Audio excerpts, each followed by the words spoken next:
Hey everyone, happy Sunday. We're on the 29th of March 2026. Today's stream is not going to be too long. We're just going to do some practice for my upcoming GDQ Hotfix run, which is going to be on Tuesday for the Express Lane show. You can find all the information in the link I posted in the YouTube chat. Make sure specifically to check the March 31st date. I believe right now the run is set for 7 p.m. Pacific Daylight Time. Alright, without further ado, let's start the practice.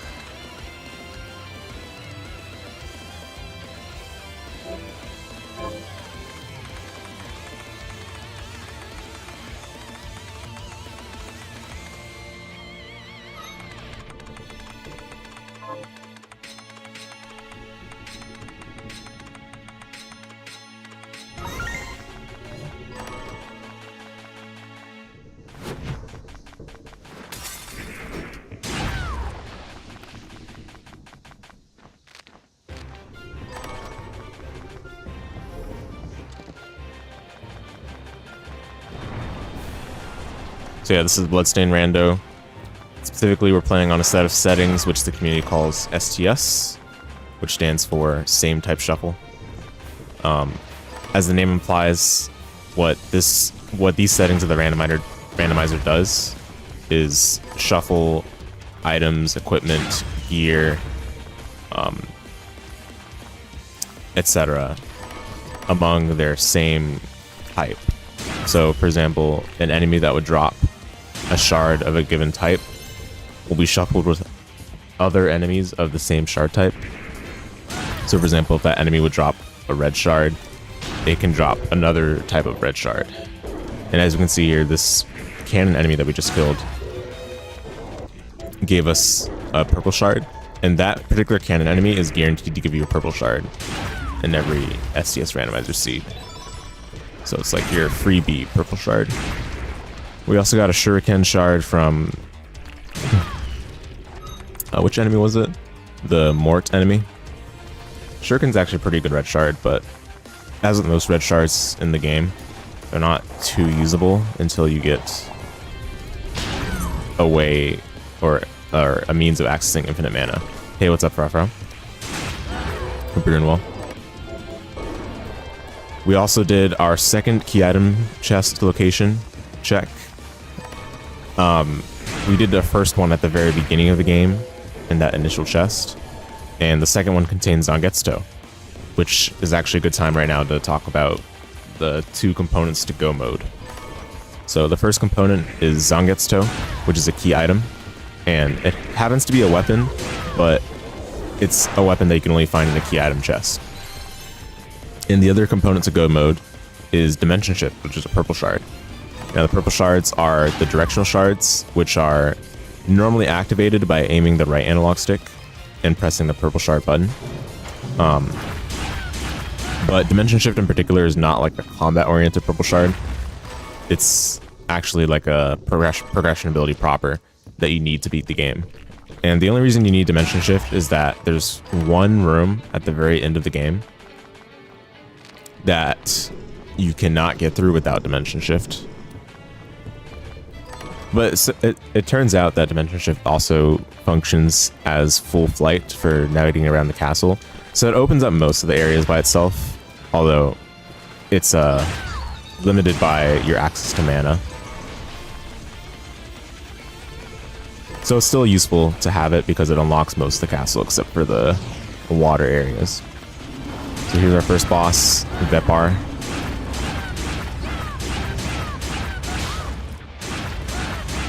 Not much going on with this boss. Ideally we hit the head because it deals critical damage when you hit the head, but it's not always... It doesn't always play nice for that, especially when we don't have good weapons. I actually did have a Zangetsu, forgot to put it on. Summon Chair. Summon Chair is actually usable for certain sequence breaks and glitches, but I'm not fully familiar with how to perform them, so we won't be seeing that in this run. In most seeds, you don't need to do it. And for that matter, it's worth pointing out about STS and just the built-in randomizer for this game in general. Soft locks actually happen pretty often. This game doesn't have any integrated logic, so it's not even guaranteed that you can complete a seed. According to the community, soft locks have about 10-ish% chance of occurring in STS settings, and that's like honestly the best we can hope for. Even though it does sound like astonishingly high, that is the best that this game has, to be honest, as far as the built-in randomizer is concerned, at least.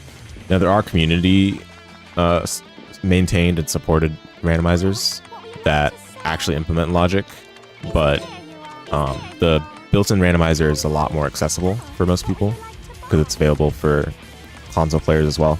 So that's what the community tends to favor most of the time. So we're checking the shops here. Nothing of great interest in the shops.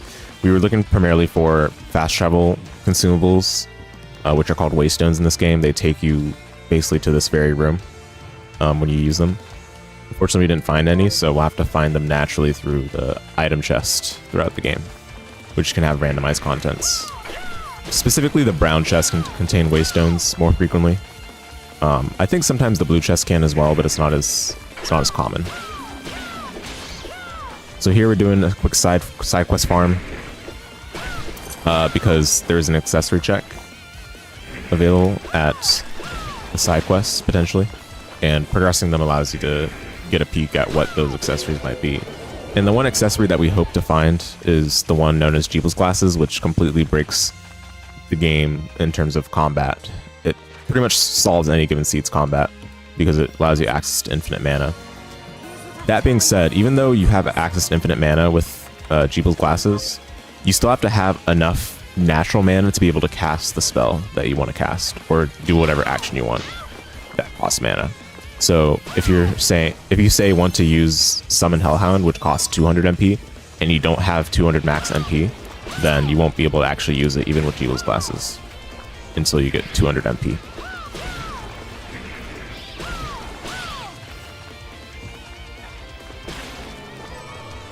Alright, I'm just taking a pause from speaking, blah blah blah. I exhausted my voice yesterday, so take a little bit of a breather. Oh, can I not get back up here?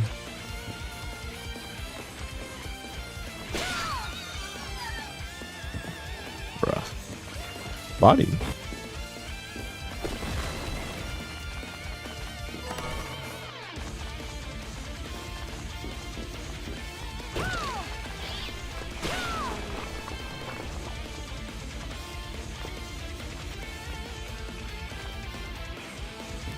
What? Wait, can you legit not get back up there? That's crazy.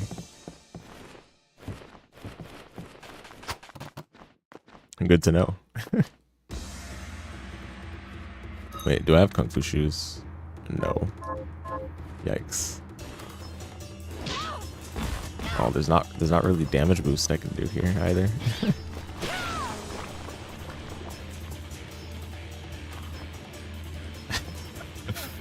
Yeah, oof. That's a chest I actually want to check, so it's unfortunate that we can't check it.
Right, so in the beginning of any given SDS randomizer C, there's a standard route that players usually take. And along the way of traveling the standard route to where the initial quote-unquote progression boss lies, our goal in STS is to kill the enemies along the way to hopefully get a chance at landing the dimension shift shard from one of the enemies that can drop it. And that would be any given previously purple shard enemy, which right now we actually have not gotten any purple shards aside from the guaranteed one. So I'm gonna take a brief moment to farm this bone wart here, which drops a purple shard and can potentially be dimension shift, so it's important that we don't leave it behind. And while we're doing this farm, we can also take a bit to talk about some of like the ideas behind the farming theory. So sometimes there will be an enemy that you encounter along the way of your route, and it drops a shard type that you're looking for, right? Like a purple shard or even another kind of shard. But at the time that you first encounter that enemy, it might be a less efficient spot to farm that shard in than a spot later on in the game. But if you decide to farm that shard in the first spot you see it, and then you get it maybe in your first couple of attempts, then you might find it more quickly than a player that defers it until the spot they can farm it more efficiently in. So there's two like clashing philosophies on it. Neither one is particularly correct or incorrect. I think there's definitely validity to both. And you'll see a lot of players usually just kill the enemies on their first pass regardless. And in this case, where we were rewarded with a pretty strong purple shard just for Zion, which is basically a laser. And one of the special things about this particular purple shard and most of the purple shards that are lasers, I say most, but there's not really that many. Anyway, is that you don't actually need to hold out the purple shard button or hold down the purple shard button in order to apply the damage. You only need to tap it and you'll get the damage to be applied, and then you can wait for the cooldown period, the damage cooldown period that is, before tapping it again, and still get the same amount of DPS as you would by holding down the button. So basically, if you were to hold down the button, you would waste mana because you wouldn't be dealing any damage during that time in between the damage application cooldown is. So it allows for these laser type purple shards to be really efficient in damage and makes them very desirable early on. Not just early on, but in general.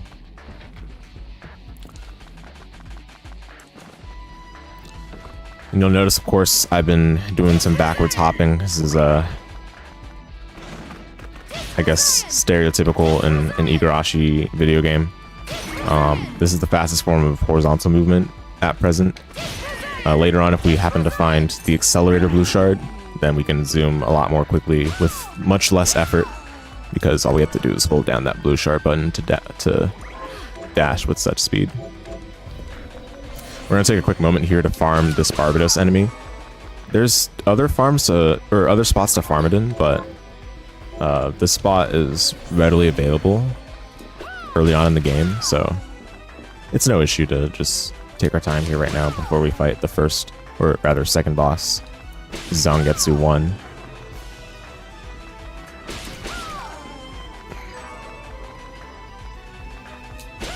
And I'm sometimes checking the item drops from these enemies as well, because some of the item drops can actually come up. We actually already got an item drop that will quote-unquote come up, which is called the Alcahest. And that will allow us to dismantle items, gear, equipment, etc. that we've gathered and turn them into ingredients. And some of the ingredients that you can get... Okay, basically in the randomizer, right? Okay, before I talk more about ingredients, let's talk about this boss. So Zangetsu 1, not much going on with this boss since we have strong weaponry right now, but normally you just have to do backdash cancel attacks and play around his parry as well as his faster jabs, but overall not too bad with the weapon we had there. So yeah, in STS Randomizer, the recipes are not randomized, but the result produced from a recipe is what's randomized. So that's why it's important to have alkahest or make use of alkahest when you find them, because the thing that you can get from dismantling given a given item can be like really good goodies, right? Because again, the recipe is randomized, and oftentimes that ends up being like the only access to certain items is by dismantling, or the only easy access rather. So we're gonna take our time to farm this Blood Grinder Knight as well, which is also an enemy that drops a purple shard, which can be dimension shift. I actually should not be walking up. I should just do this. Much more efficient.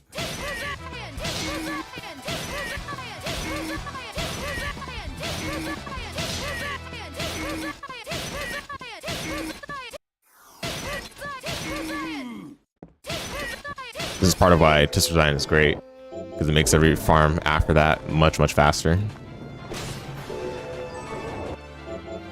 And that goes for any laser shard. Oops.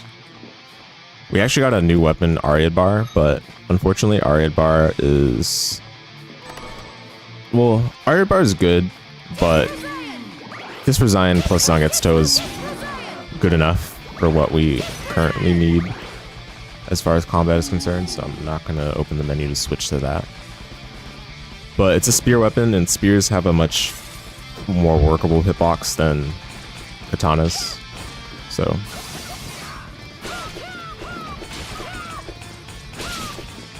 So now we're in Dion Cathedral. There's a white shard check here, and white shards are basically like movement progression abilities. And we're hoping not to find shortcut. Okay, we got high jump, that's good. Shortcut is like the only white shard that would not offer us any progress. But we got high jump. It's one of the better ones to get. The other one that's fine as well to get is a double jump. Or invert. It's rare to find invert there, though. I don't think I've seen invert there. Speaking of invert, though, here's a safety check for invert. SCS has saved. Okay, here in inverts in the seat. Nice. So yeah, SCS has 2 safety checks, one of which was in that room, and it's for inverts. Safety check just means that the randomizer will sometimes put certain progression items as a quote-unquote safety. I guess it's supposed to be there as a soft lock protection mechanism, but it doesn't end up always getting placed there, and I'm not exactly sure the nature of what causes the respective safety items to be placed where they are placed. So it's a bit odd, but regardless, we love to see invert, because invert actually opens up the entirety of the game, except for the very last approach where I mentioned that we would need dimension shift to get past. But the cool thing about invert is that it actually even opens up the water area, which is something that dimension shift does not do. Invert has some awkward properties, but these awkward properties actually allow for it to give you a pseudo swim ability. So we don't even need deep sinker or aqua stream, which are the normal ways to be able to swim. And invert actually also opens up through sort of glitch with a certain... Oh, Words of Wisdom, nice. One of the best yellow shards. Yeah. Invert also opens up the Oriental Sorcery Lab using a glitch with one of the enemies that captures you. And, you know, if we ever need to go to Oriental Sorcery Lab for anything that's there, then we'll be able to see that. But for now, we're gonna... Oh, actually, we don't need to do the safety check. We have Zangetsu already. So yeah, we're just gonna make our way over to Craftwork. We technically don't need to fight Craftwork since we already have progression for the next couple of areas, invert and high jump. But Craftwork could drop Accelerator. There's a total of 9 blue shards in the game, and Accelerator is one of them. It rarely drops Accelerator, but technically it is something that it can drop, so we're checking it, because it can massively speed up the seed.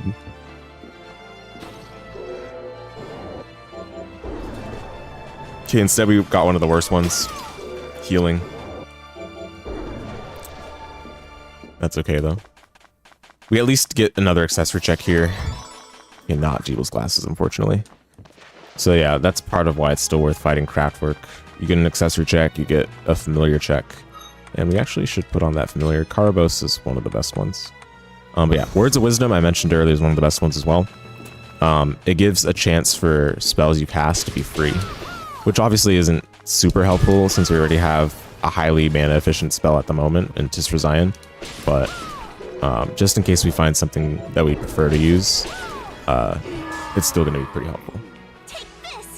So from here, we're actually going to go to Upper Dion Cathedral and make our way towards Hall of Termination. So we can save Jeeble since we already have Zangetsuto and we have access to that area right now with the progression abilities we possess. And actually, on the way there, I'm going to farm this Ore Dog, which is not something I would normally do at this juncture because there's a better farm spot for it later. But since I have Tisra Zion, I can actually farm it right now and have no issue with it. But I'm sure you can see how I'm farming this and how it would be a problem if I didn't have a laser weapon. But yeah, we're farming this because it is a purple shard enemy, which means it can have dimension shift. Besides finding dimension shift from the purple shard enemy drops, there's some other purple shards that are like that would solve combat for the late game bosses on their own. It's worth pointing out that, like, you know, like randomizers for a lot of games, you can just kind of go as fast as possible to the end of the game. But no, in this game, you really need to strengthen yourself adequately in order to be able to do so, because the in-game boss in this game hit like a truck. I think for the most part, like, if you just have good enough damage and good enough healing, you can make it through it. But you won't always find good enough damage naturally. So you have to find something that will like solve it without needing as many other components. Which purple shards like Void Ray, like Fall Tyab, and like Aqua Stream would be able to solve your late game boss combat for the most part on their own. Obviously it would help to have mana refill consumables, but those kinds of purple shards are the ones that we would primarily look for. So we didn't get, after our brief farm there with the Ore Dog, we didn't get the purple shard drop from it, and I ran out of mana, so we'll go back later to do that farm. Alright, I'm gonna take another voice break.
Here's what I've turned up for monsters.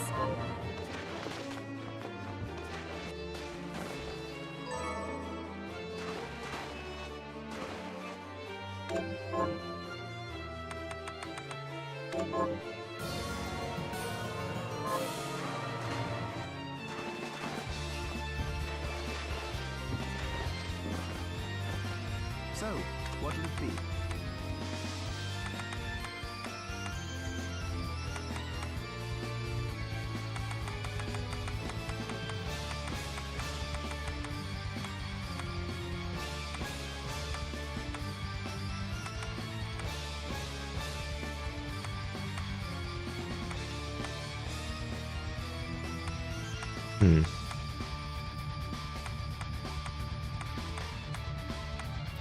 Oh, these weapons are pretty underwhelming.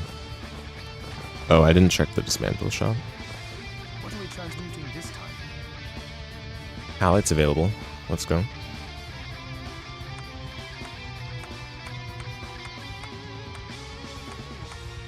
Oh, 8 Bitcoin. But I need 6 Outcast. I think the enemy that drops Outcast, though, it's super easy to farm. So we can just go farm it right now. Tell me, what exactly? Let me see. It was the... Which enemy was it? Siyama? Yeah. Okay. Where's the legal logo? Problem is I don't have waystones.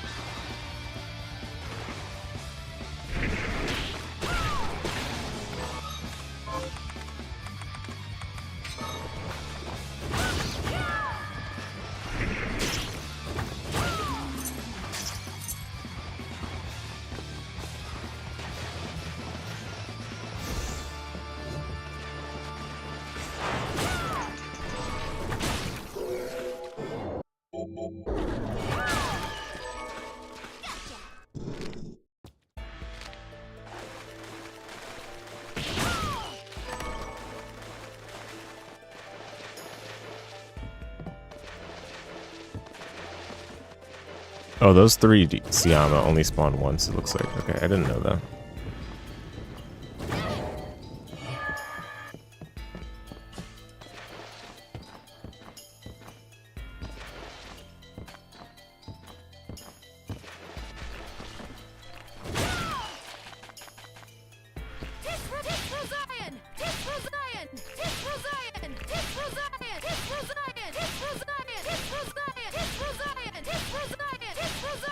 Oops, I missed the drop there.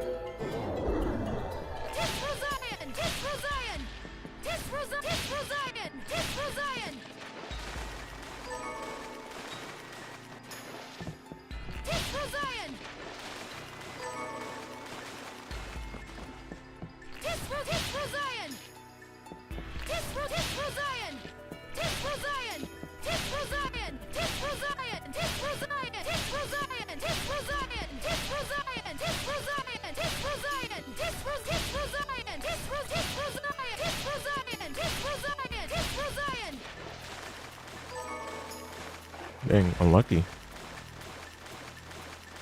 Okay, let me see if there's an easier one.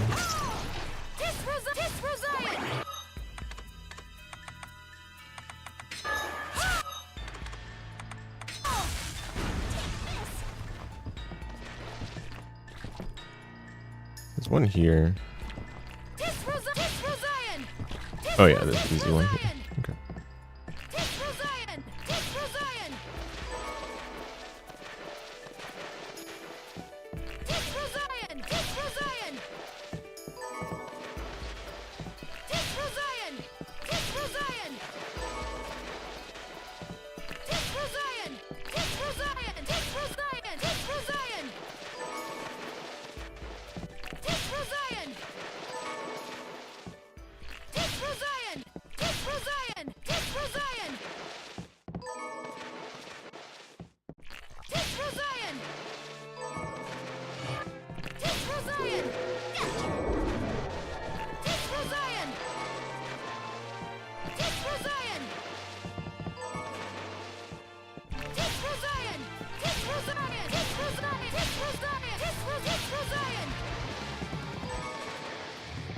Probably enough.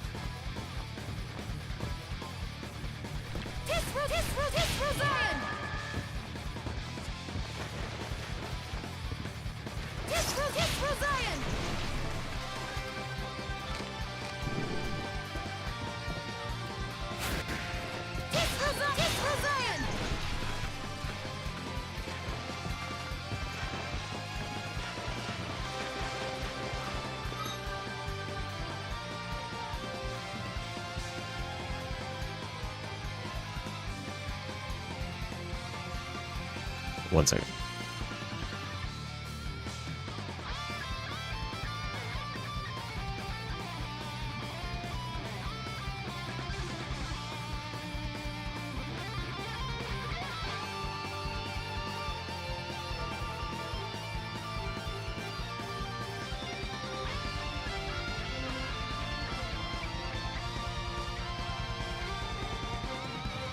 Okay, sorry about that.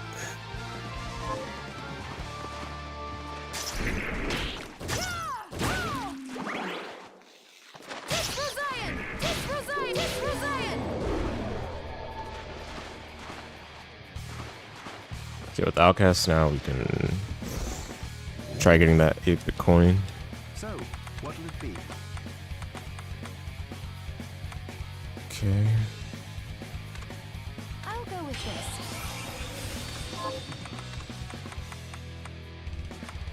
Anything worth getting? Oleander's is decent. Dine's left is good. Okay, looks like we're getting Dine's left. I'll go with this. I've learned the truth about your slumber, Miriam. As I suspected, it was Alfred's doing.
Actually gonna go inside and quickly check the accessory and the key item chest.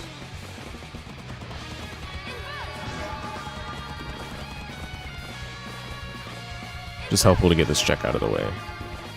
Because if it's Jeeble's glasses, we can speed up the rest of the seed.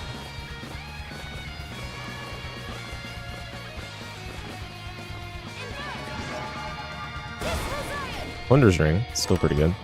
And it was 8-bit coin anyway, okay. Pretty funny. Alright.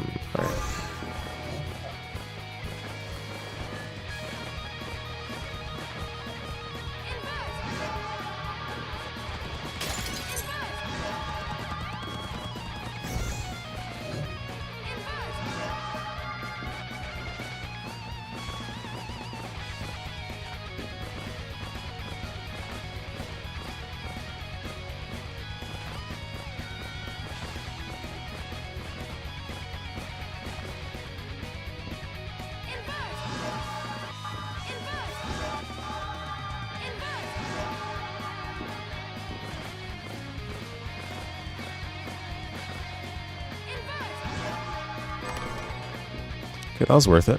Silver bromide is definitely useful.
Actually,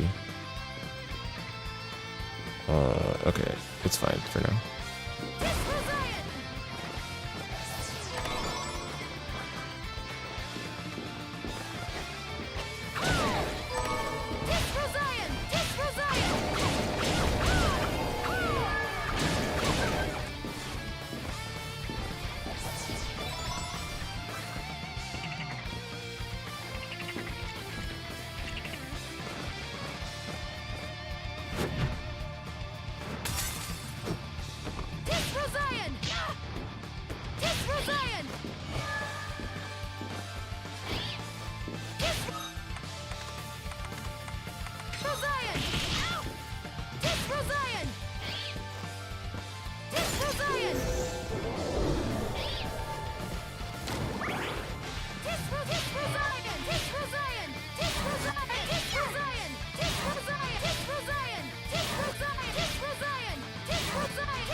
That was a long farm, yikes. Oh, I already got it. Wait, when did I get it? I don't remember that.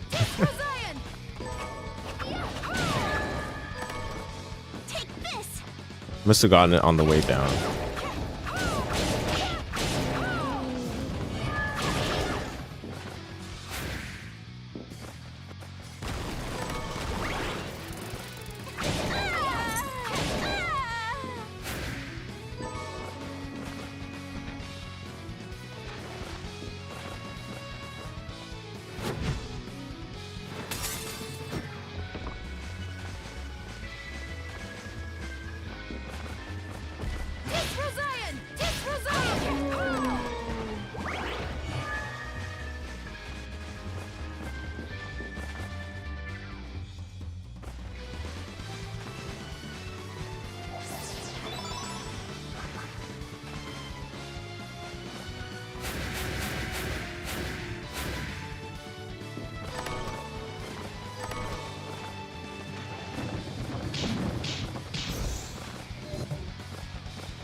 Alright, so yeah, we're on our way to the library, Livre Ex Machina.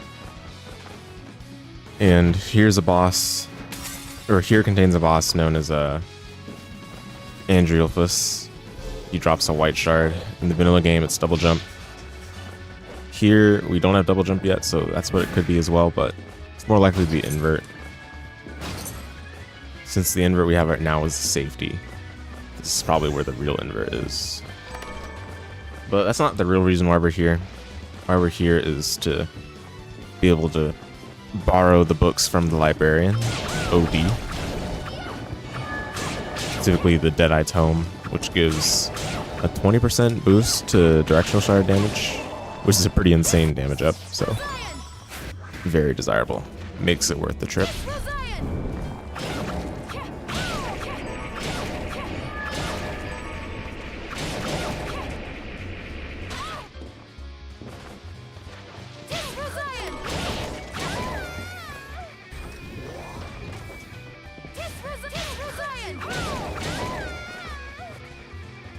Kill the enemy for a chance at accelerator as well, but we did not get lucky, unfortunately.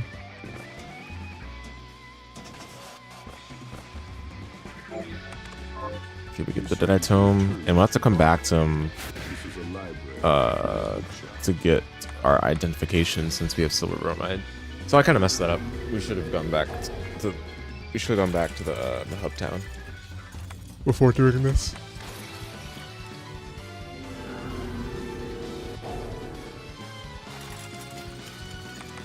So right now, what I'm gonna do, right now what I'm gonna do is cycle between these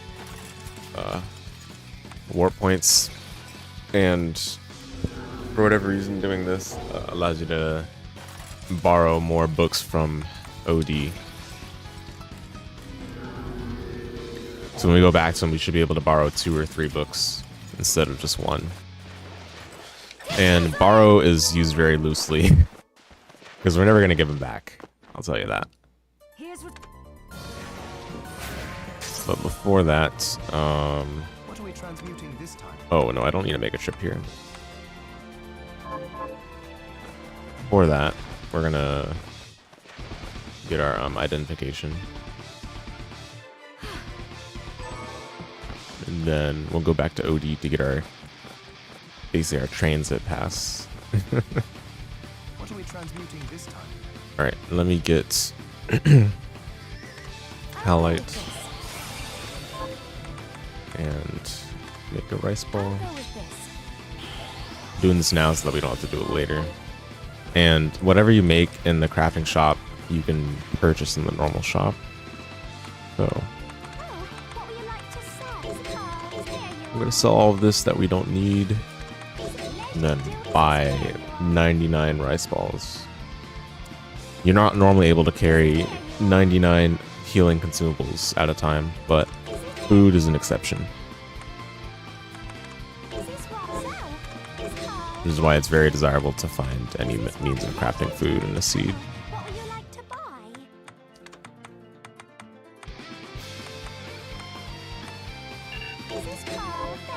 Now we have 99 rice balls. It's very cheap healing, very easy crafting recipe as well.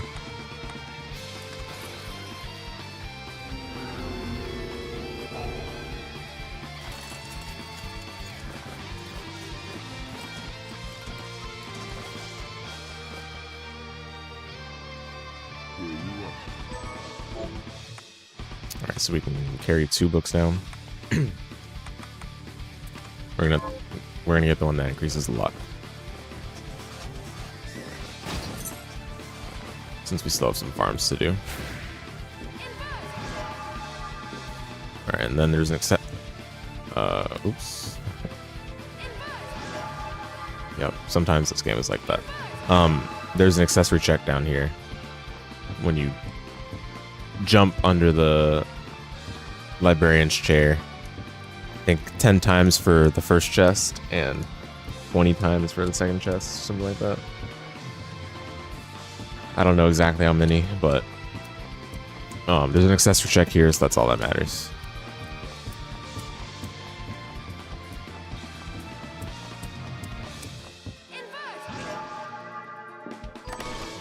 Okay, and there's supposed to be a second chest. It's a brown chest though, so it's not as important. A brown chest could contain waste stones, but we'll be fine. Alright, here's Andreophus.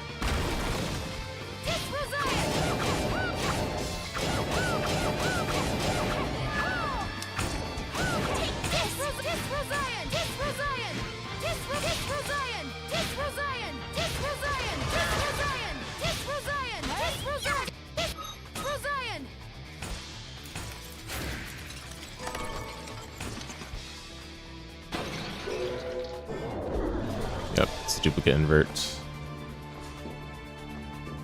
Alright. One more chance at potential accelerator here. None. Okay, I'll kill it one more time. Oh, okay. Hold up. Aw, craft work. Man.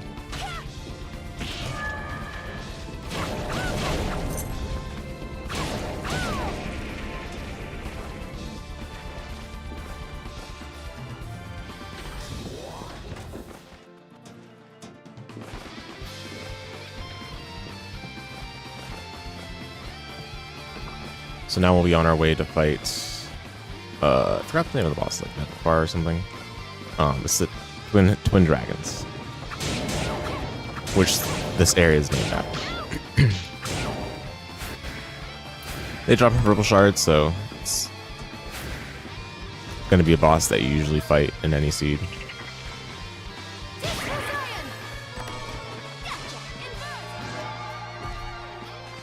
Interesting thing about Tower of Twin Dragons, it has these 3D rooms that you see right now.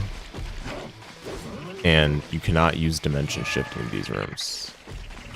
So if dimension shift is your main form of progressing, you can't go to this area.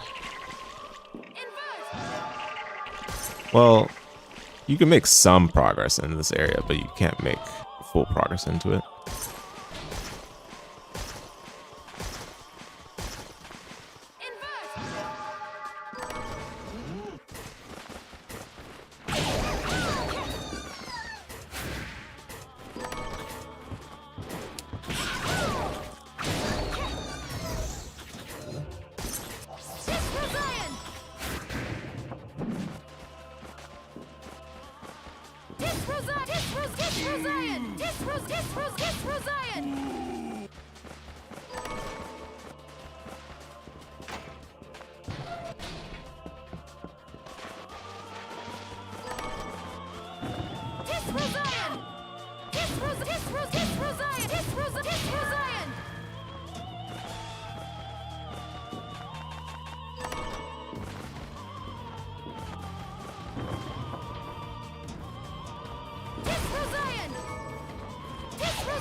Reflector Ray. That is progression too, but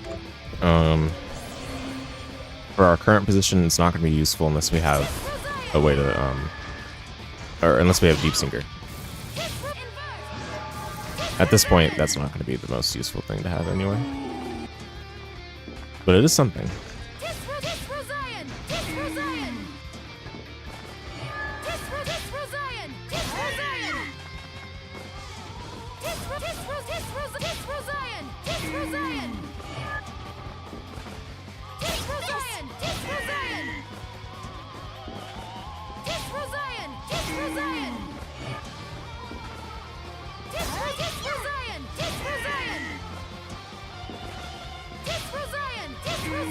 Fortunately for us, there's a couple of these purple shard farms just outside of the boss I was talking about, the Twin Dragons boss. And lovely, would you look at that?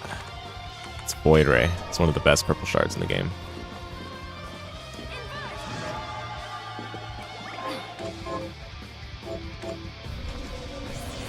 It's also a laser. Partner in crime of Tisrazion, but basically much stronger. The Batman to Tisrazion's Robin.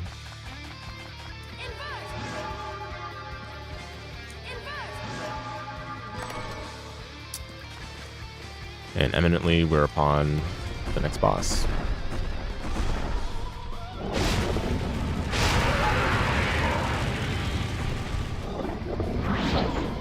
This boss is a tried and true auto-scroller.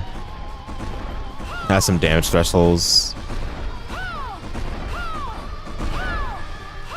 And once you hit the thresholds, why am I doing slowly? Once you hit the thresholds, then you just gotta sit there and wait for them to get into their next spot, basically.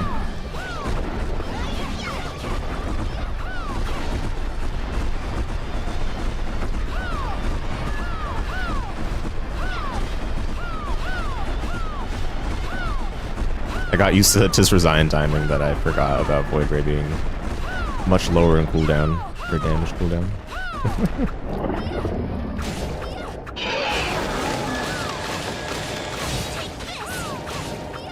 So I think we've activated both damage thresholds already. Yeah. So after this, they're basically already dead, and then we just gotta hit them one more time when they get to the next spot where the fight ends. Of course, you can keep hitting them for fun during all of this. And if you, again, have only... If you don't, basically, if you don't have a way to get up to this golden chest, then you really should not get grabbed by them. But getting grabbed by them is faster if you have flight already, so that's why we allowed ourselves to get grabbed. But yeah, you gotta be careful about that if you don't have a way to get back to the golden chest and you need it. Turns out for this seed, we don't need a golden chest anyway, since we already have silver bromide and Zangetsu. Well, that's not true. There's a couple of backer room keys that could have dimension shift, because some of the backer room key enemies drop purple shards, so that would be a disaster if you're in a seed like that, but it can happen.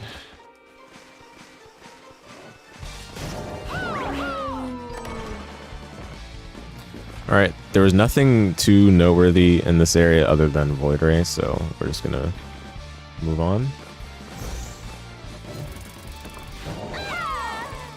Okay, this enemy also drops outcast, nice. What's the drop rate on that? Looking for Caraboss. 12? Okay, it's a better drop rate.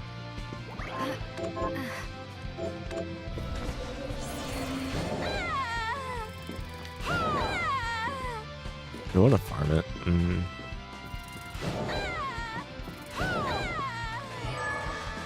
Oh, it drops ether too. Okay. It's pretty good. Oh my goodness. Go to drops.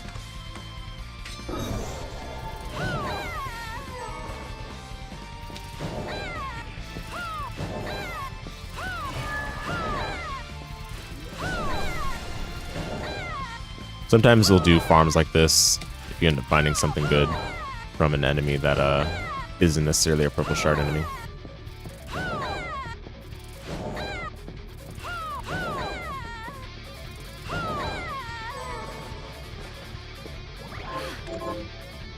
Okay, we're gonna go to the train.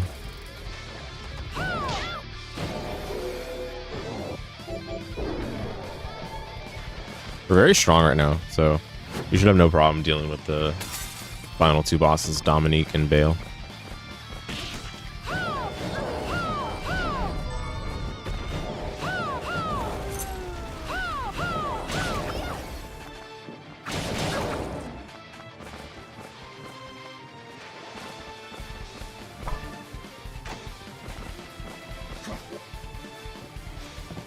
This auto-scroller has some bugginess, so important to save before doing it.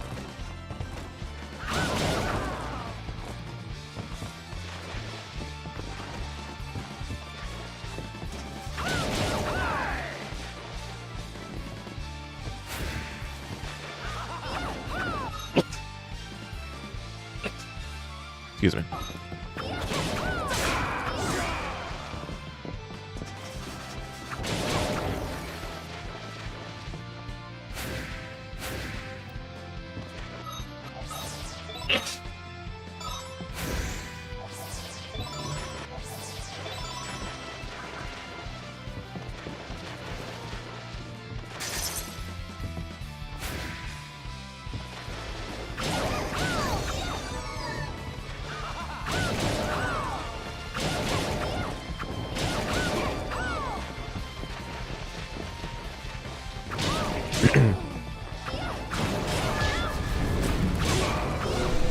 accelerator? Ah, come on. Get this open.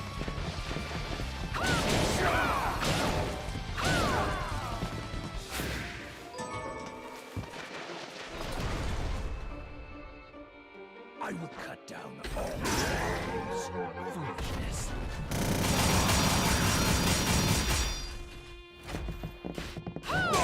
Stay behind me.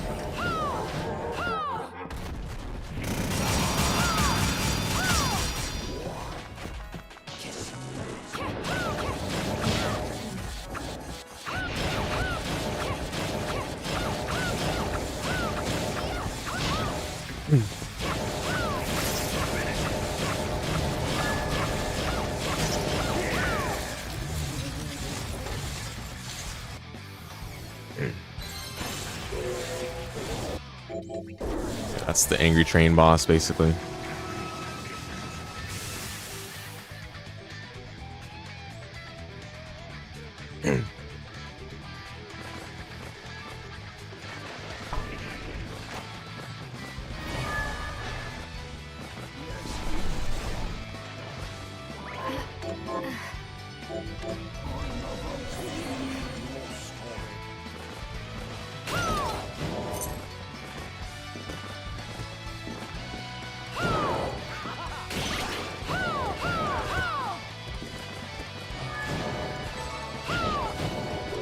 Nice. Okay. Well, we don't have to do that farm. Still gotta farm the bone mort though. Or sorry, the bomber mort.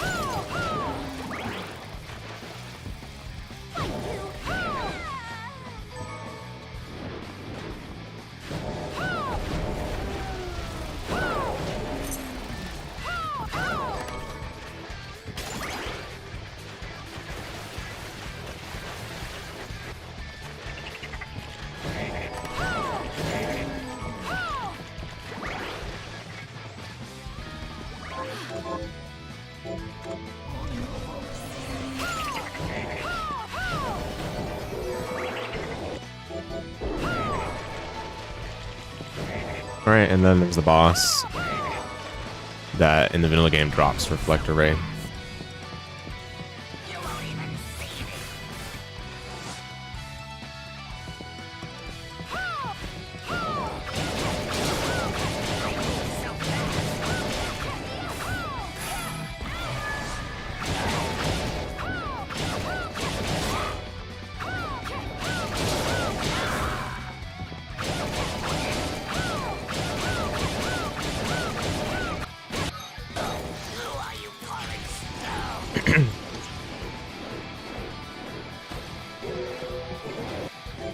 Aquastream's pretty good.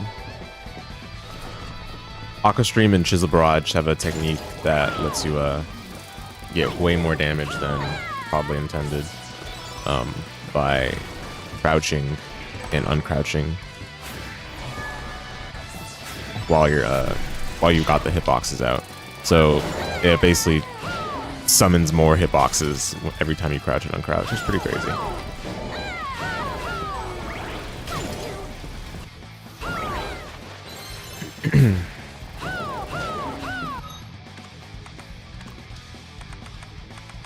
Reflector Ray.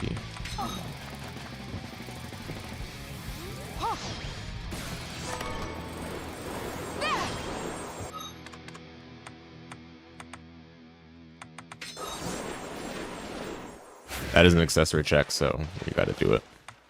All right, still no purpose or still no dimension shift, so we'll probably go to Oriental Sorcery Lab next, and you guys will be able to see the glitch or skip that allows you not to need the normal requirements to get in there, which is Aegis plate and craft work. You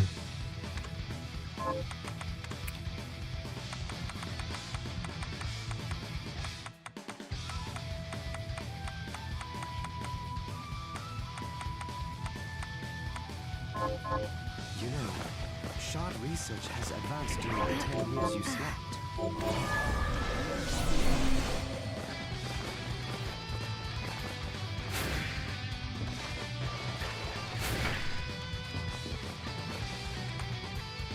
Let's go here.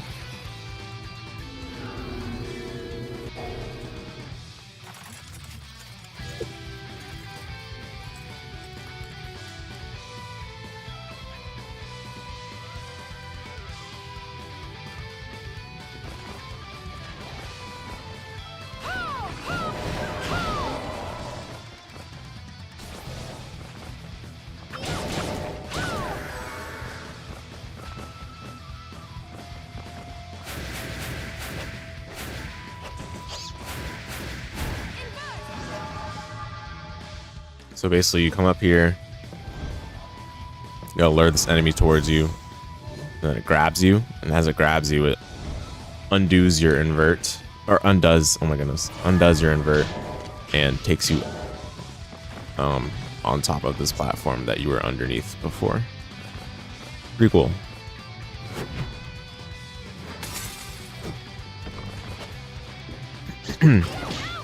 Due to the no logic precedent of the built-in randomizer, techniques like that are allowed in tournament settings. Oops. Wait, which room is the... I think that actually would be this room.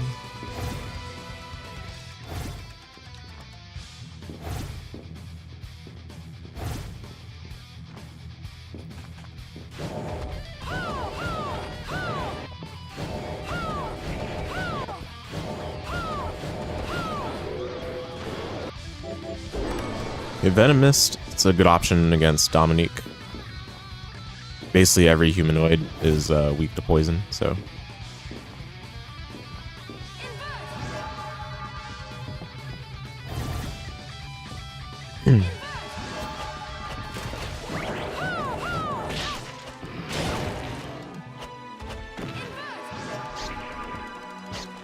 Maybe you get the warp first.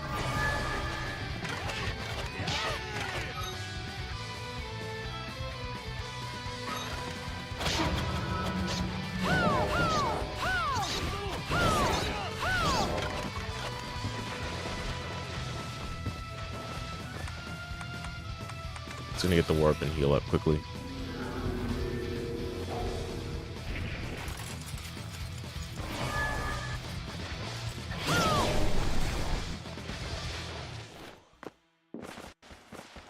What are we transmuting this time? Come.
No dimension shift this time.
Oh my goodness, that's beat.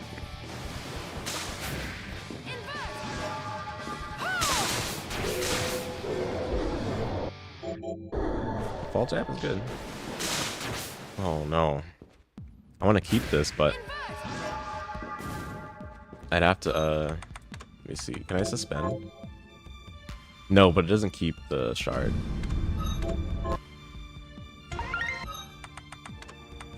Yeah, I'd have to beat the super boss to keep that. That's so funny, because I don't have any waystones.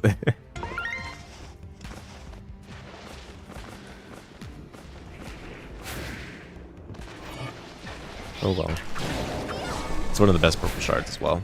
Many people would say that's the best purple shard.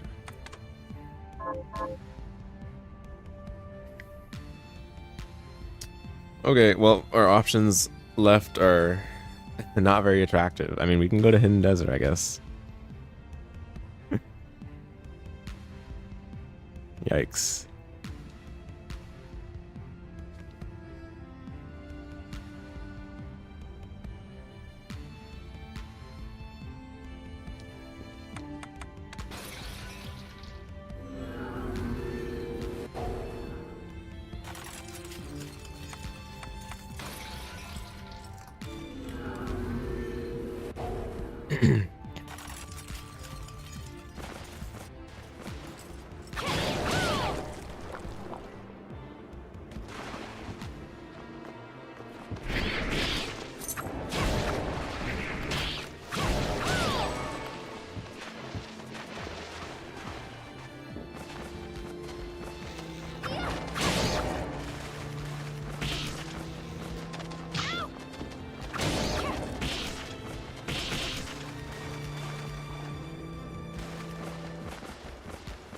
One second.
Okay, sorry about that.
I'll see you.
Man, come on.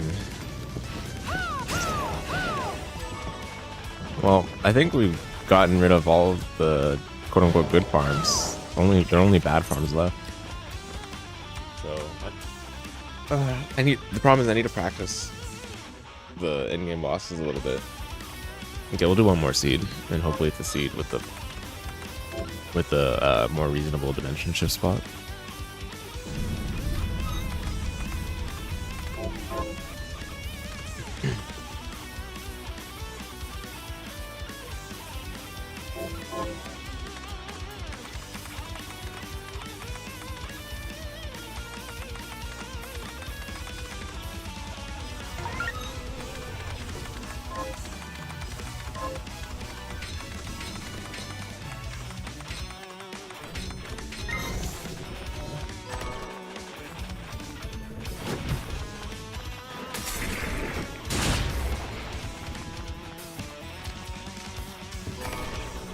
Nice, no waste up.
Nice, another waystone.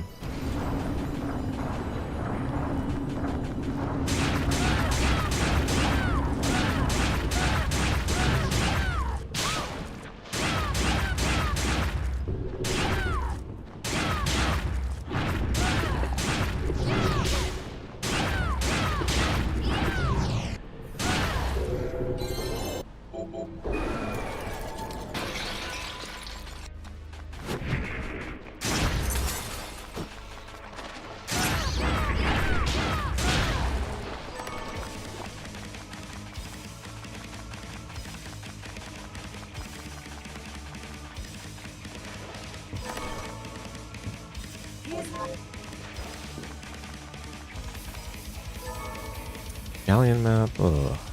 So, what will it be?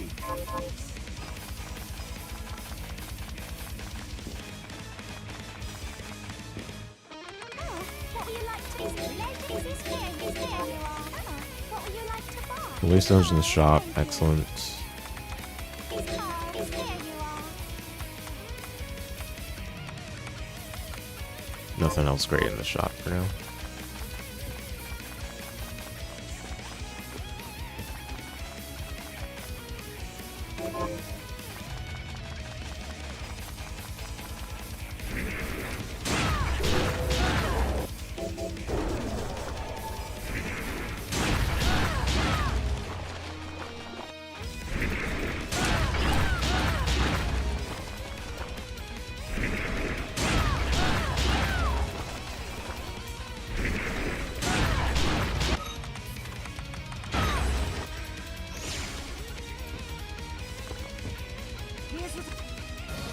Here's what I've turned up for you.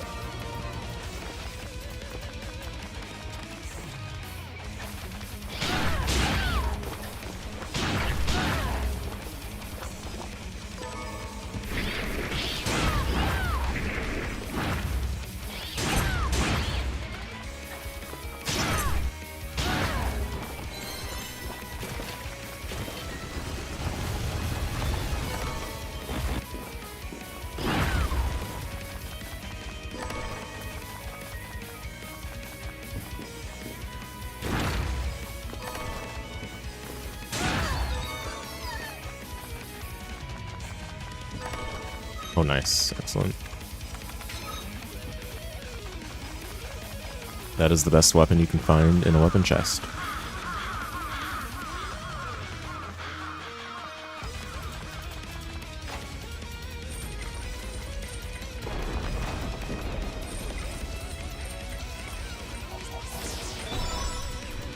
Double MP max up, not bad.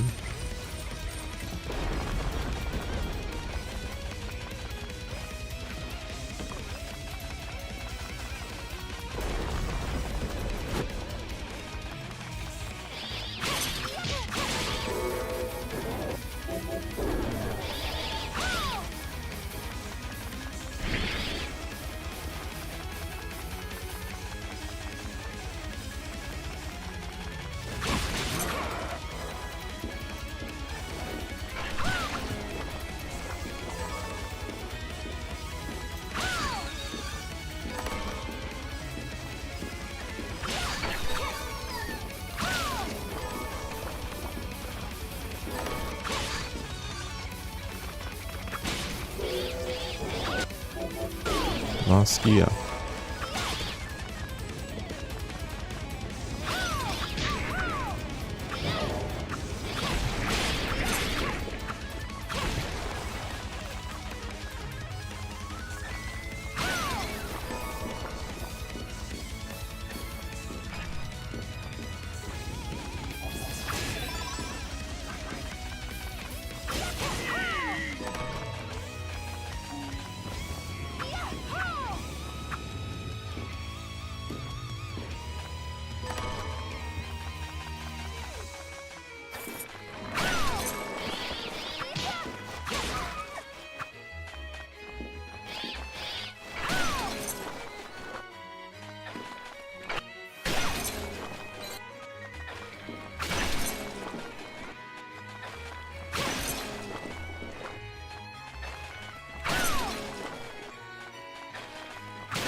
RAM.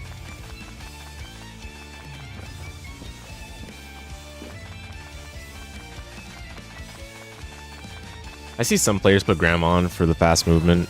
It's definitely a cool technique, but I feel like I don't feel too great about it until, you know, I have infinite mana with Jeeble's glasses, you know, so.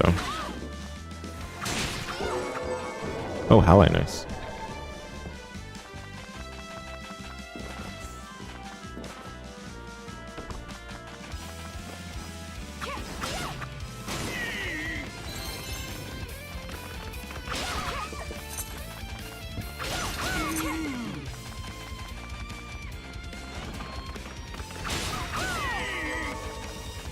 Doji Geary. It's a cool weapon. We'll put it on just for its coolness.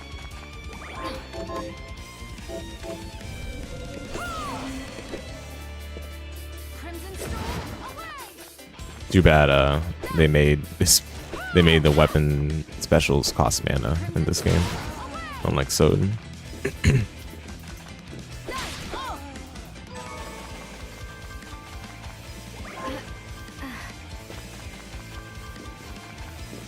Well, I guess Soden has some weapons that have their specials cost mana, but some, like the Masamune, do not.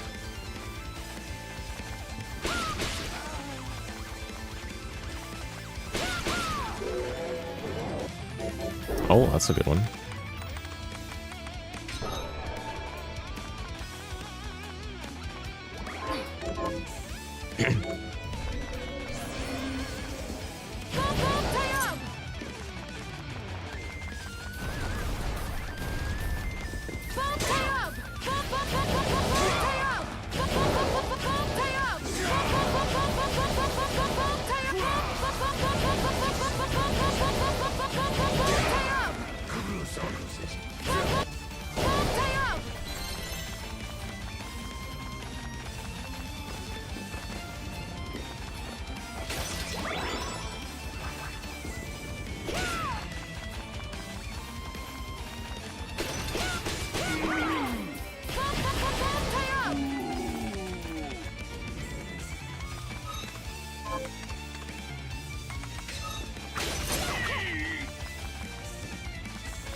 It's fine, I don't think we really need it. Whatever would have been in that chest.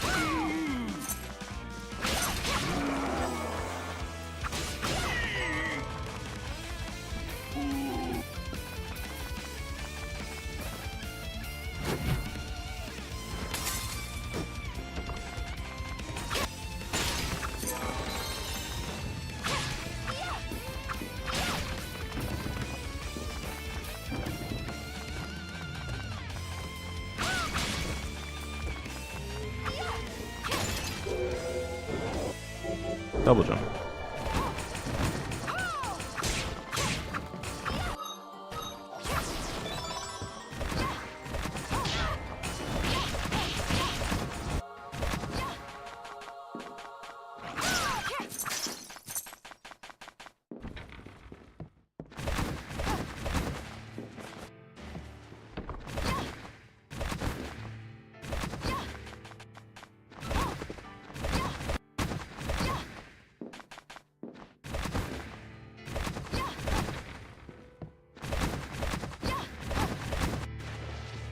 I had thumb soreness after the stream yesterday because of all the runs we did of after image, so I don't want to go too hard on the double jumping, otherwise it's going to re-aggravate it. It's the whole reason why I was taking an Arya break. No need to have that occur again.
Yeah, might as well waste stone.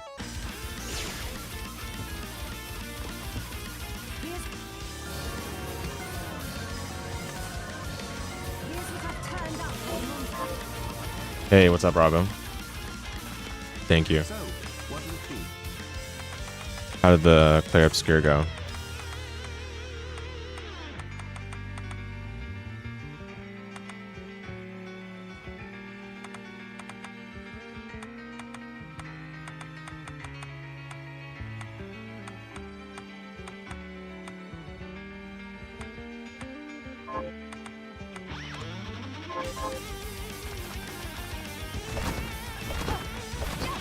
Excellent game is peak.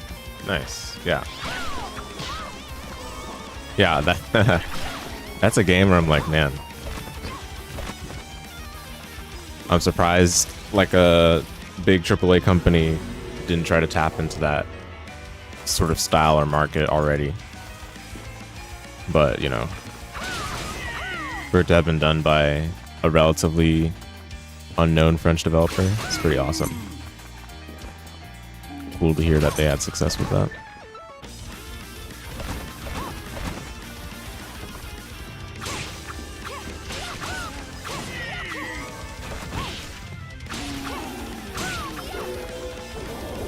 Yeah, on this side we're just doing some last preparations for Hotfix on Tuesday.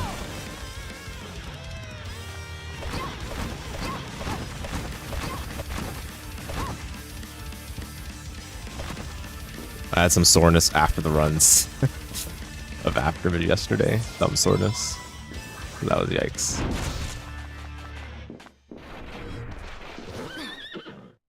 That's actually the only reason why we're not doing Aftermid runs today.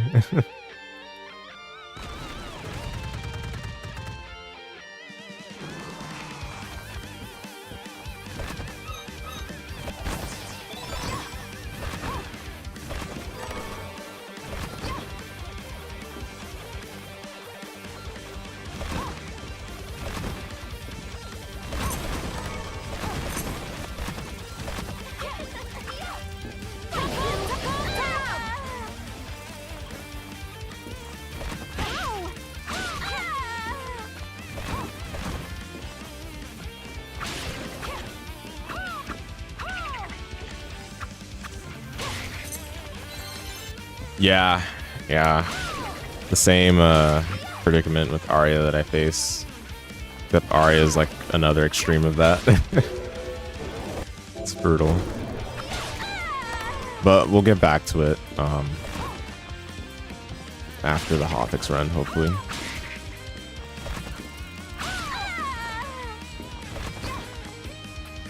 Did I get the Tomb Palm already? I did.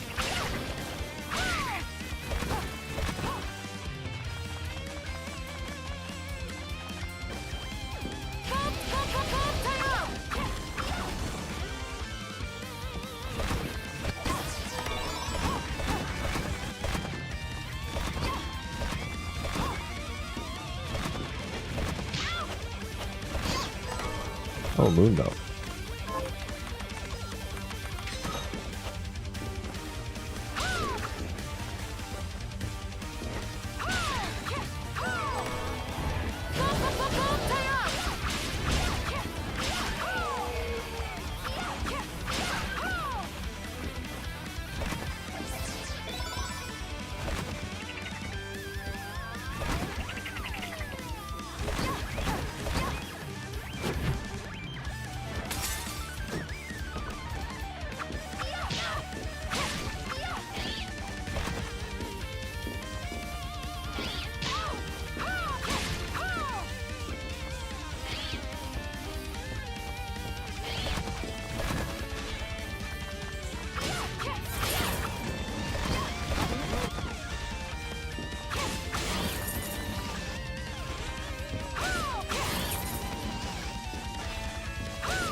These farms do not like me today.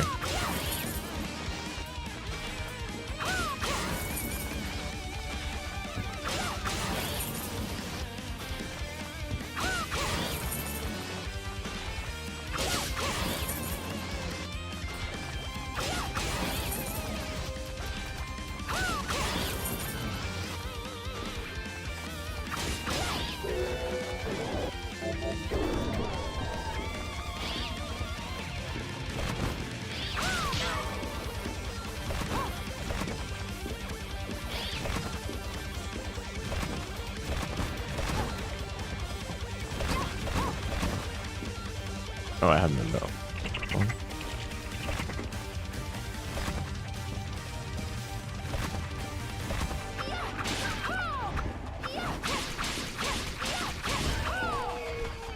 Do I have the Ordog already? No. I do not.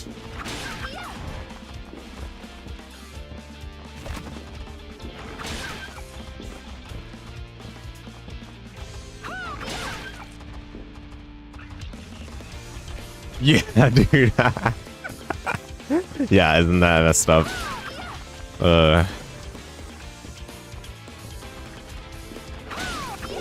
These are the woes of being an Igarashi fan. Praise the game. It's dire.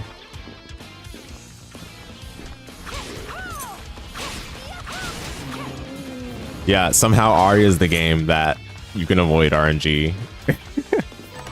And even though that game should have the worst RNG out of all these three games, because the luck mode or the luck stat literally doesn't work in that game, but because there's RNG manips, like it ends up being the least RNG game out of the ones I play.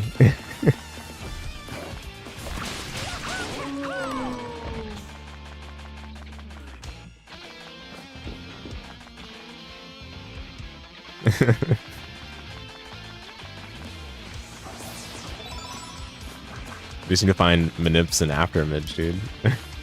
Nah, that would that would be a large undertaking if it even exists.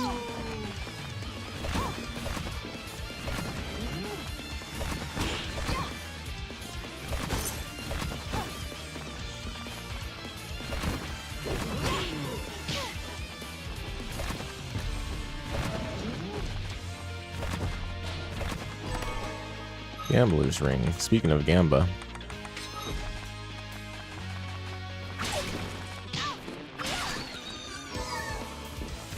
You have any other plans for the next game you're gonna play? Like next new game? Still chilling with your current games for now?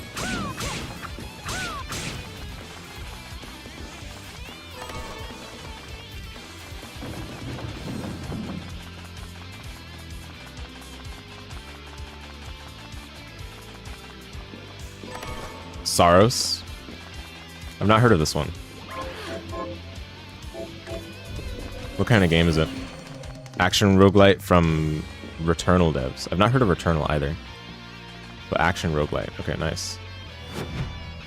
So at least still have a... it'll have supposed replayability, right? Hopefully.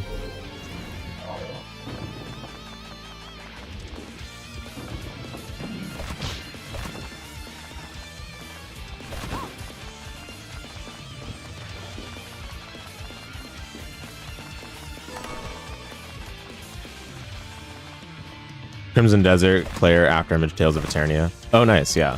Yeah, I remember you were mentioning you started Crimson Desert. Are you still liking it so far? Because I've heard the patches turned around people's sentiments on that game like quite substantially, quite dramatically. Like it's like a huge turnaround, huge 180. And many more. Okay.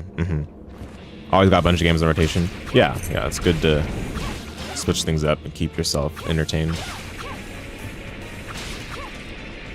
Unfortunately for poor old me,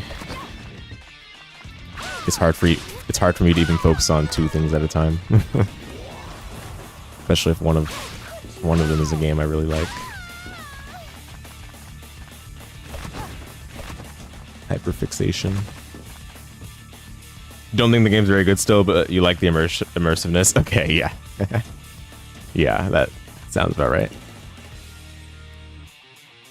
You've enjoyed some parts enough to want to keep playing? Yeah, okay. I gotcha. Let me get this for now. Oh, no, wait, I have full tab. Never mind.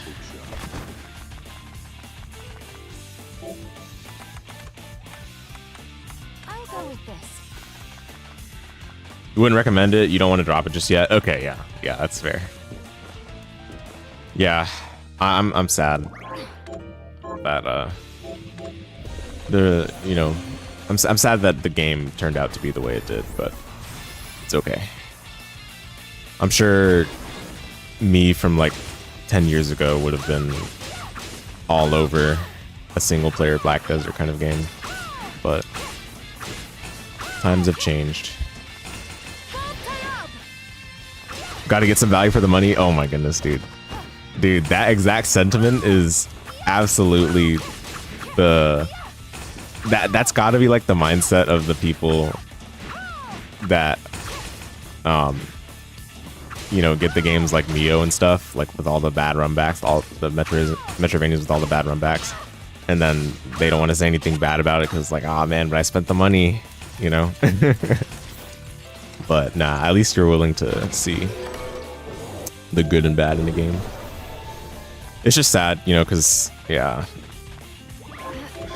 games these days are so expensive on release, and then they always end up having like some major issues. Looking forward to Phantom Blade Zero and GTA otherwise. Oh yeah, GTA is like the most anticipated game this year or something, right? One of those games with high potential. Yeah, definitely. I mean, yeah, the trailers were good. All the footage they showed of the game looked promising. Plenty of parts that just don't feel good. Yeah.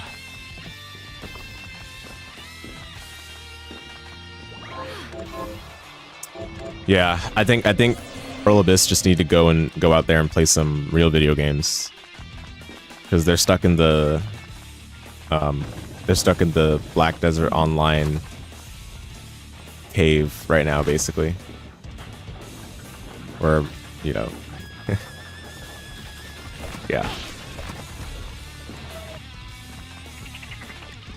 Biggest release ever? Oh wow. Lives up to even 50% of the hype. Yeah, I'm not a GTA person, but it does seem like a lot of people are super excited for it. Yeah, that's good though. Hope it turns out well. How about me? Bloodstained 2? Yeah, Bloodstained 2. The new Castlevania, I guess. What else is there? I don't even remember. I think that might have been it. I mean, the stuff earlier this year, already kind of passed, like Crimson Desert and Emberbane a little bit, but unfortunately Emberbane turned out really badly. The devs have become radio silent now, so I regret to say that it seems to be a classic case of the indie Metroidvania right now.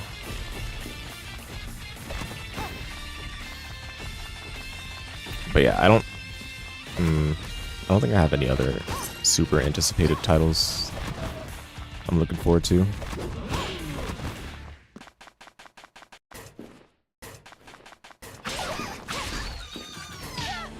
What in the world is that? That's annoying, yeah.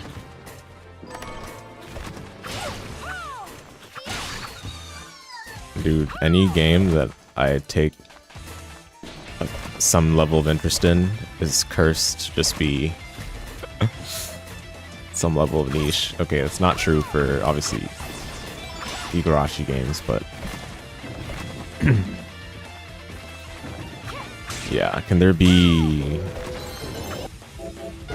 like one indie game out there that gets some staying power and doesn't just get abandoned like immediately, basically?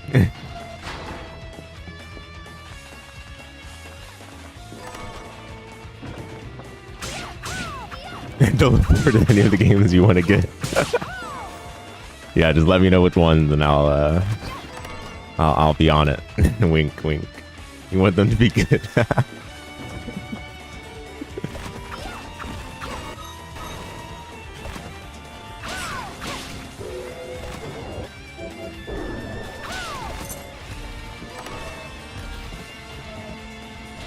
Yeah, surely the new Castlevania is going to be good. Nah, I'm not getting my hopes up for that one. I'm not disillusioned this time. No copium. Is it Igarashi? The new Castlevania? No. It's Dead Cells devs. Which for some people that's an exciting thing. For me it's like a neutral thing. Neither good nor bad.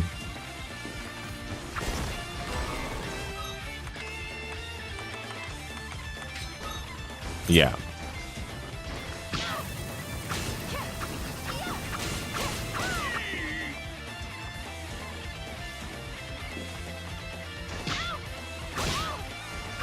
Oh, we have invert right now. I forgot.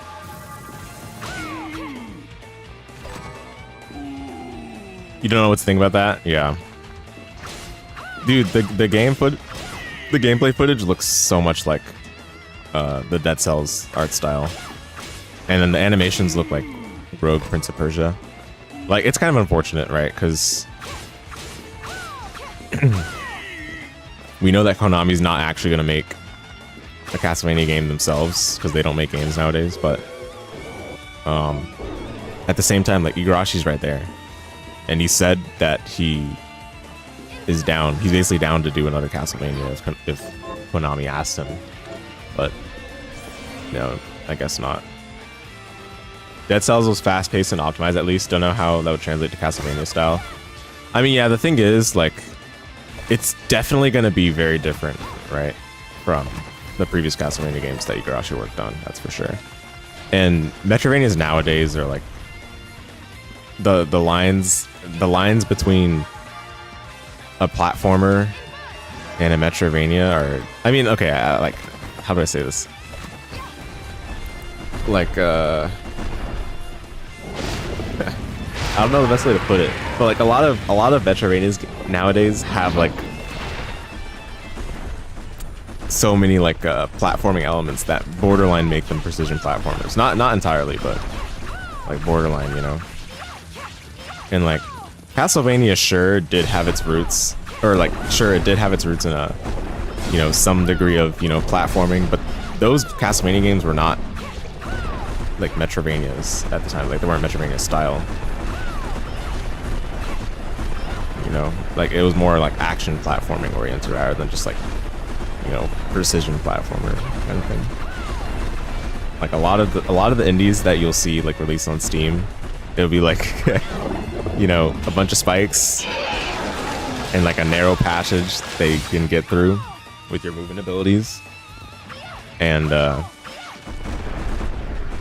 you know, it'll have the parrying and stuff. It'll have the no contact damage. It'll have the iframes dash. I mean, like, the genre is like homogenizing is what I'm trying to say, but it's homogenizing in a way that is starting to take away from the focus of exploring, you know, non-linear exploration. So it's a shame.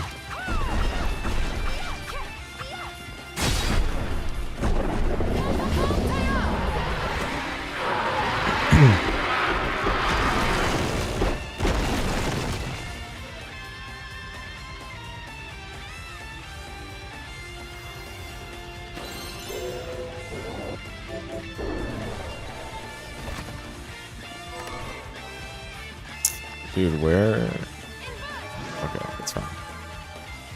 Where's all the progression though, to be honest?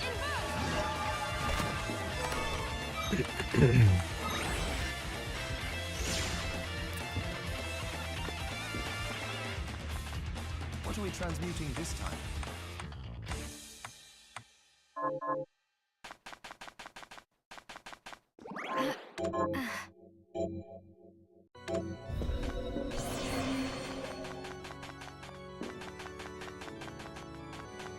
I don't need to come here.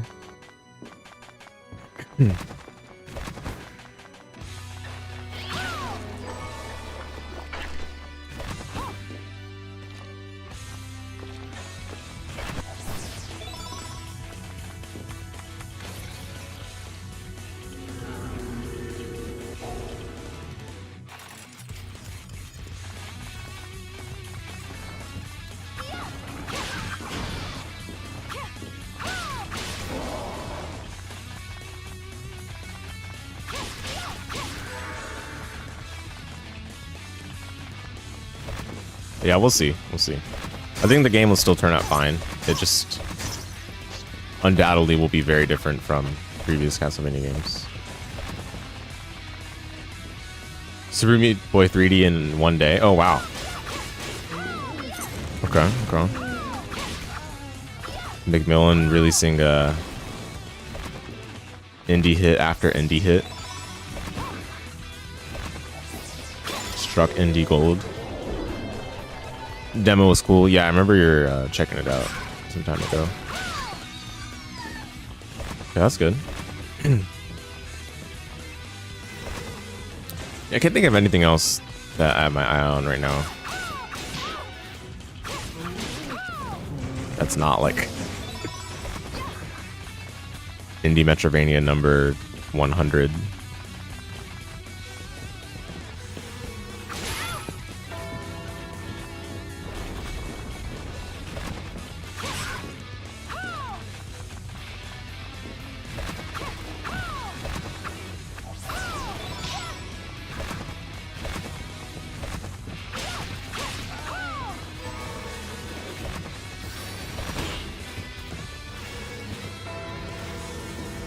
Any big JRPGs coming out soon?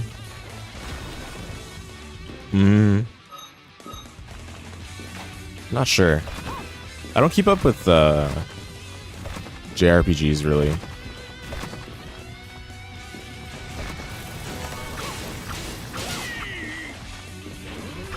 I guess aside from Rune Factory, there is a Rune Factory 6 in development, but that's not going to come out for a while.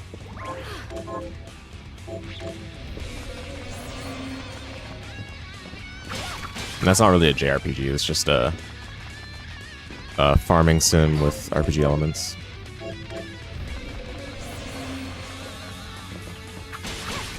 Well, actually, I mean, Guardians of Ozuma is definitely an RPG.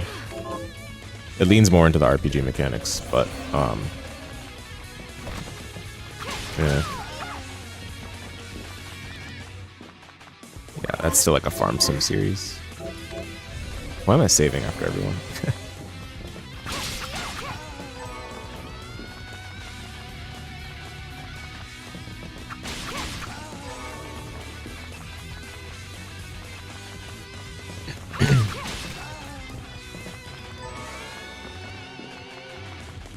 check my Steam wish list.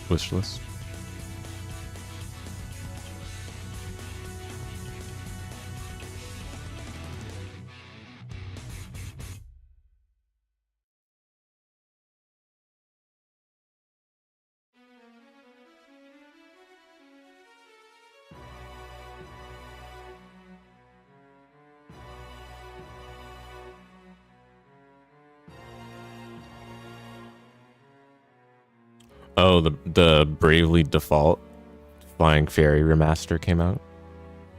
But I don't think I'll get it on Steam. We'll see. Oh, I did pick up Resonance of Fate for an eventual playthrough, but that might not be until the second half of the year. And that's an old game, so it's not really a new game.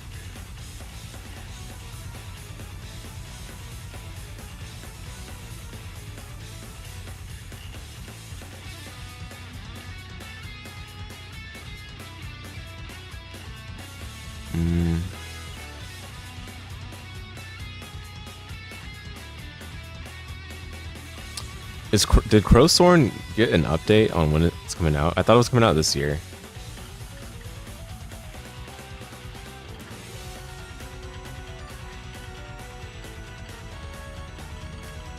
Wait, this game looks way more like Hollow Knight than what I remember. What? I mean, I guess it is Hollow Knight plus Bloodborne, literally. Don't think so.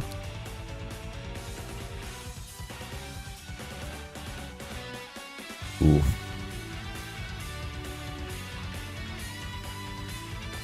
Silksong killed Crowthorn. Sad face. You've been looking forward to that one for ages too. Yeah, Wako told me about this one.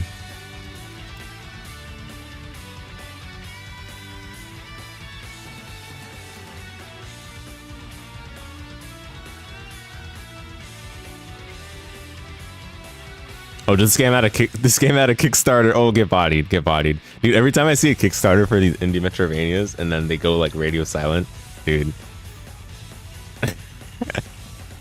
Get absolutely bodied. Absolute classic.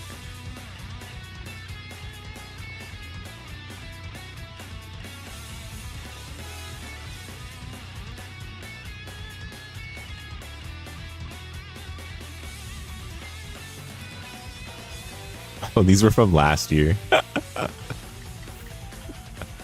March 2025. Oh, exactly a year ago. Yikes. Oh man, okay. Well, might have to pack it up for that one.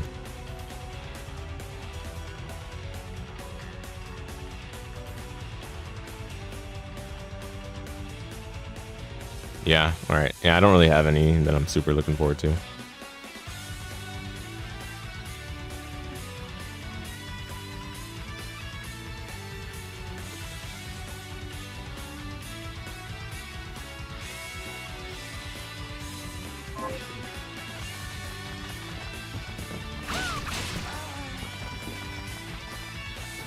You know what that means? We're gonna be playing a lot of old games. That reminds me, I stopped to play Barf Bowls 1. I have it installed. Because I was going to start it around the time I finished Valkyrie Profile 2. Like, as a alongside the whatever next playthrough I would have done. But that was going to be Crimson Desert, and that is no longer the case. So, we'll see.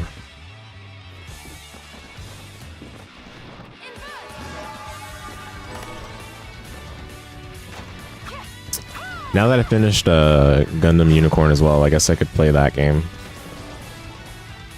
without being completely clueless. The PS3 From Software game. Supposedly it's like Armored Core.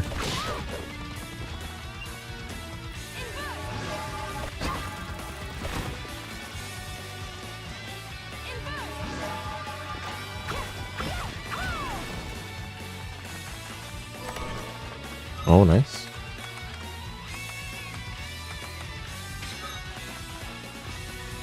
Well, that's good.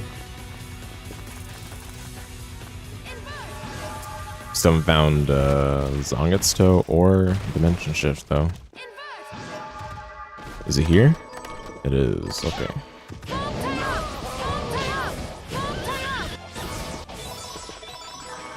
Well, now we just need to find Dimension Shift. Wait, do I have a good red? Head Flail's okay. Vosky is really good, actually. We'll do Head Flail for now.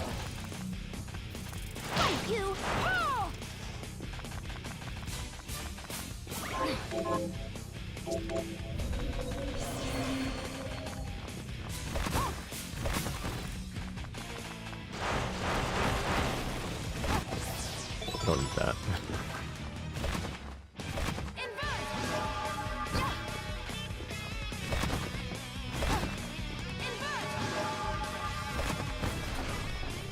Next time, obey.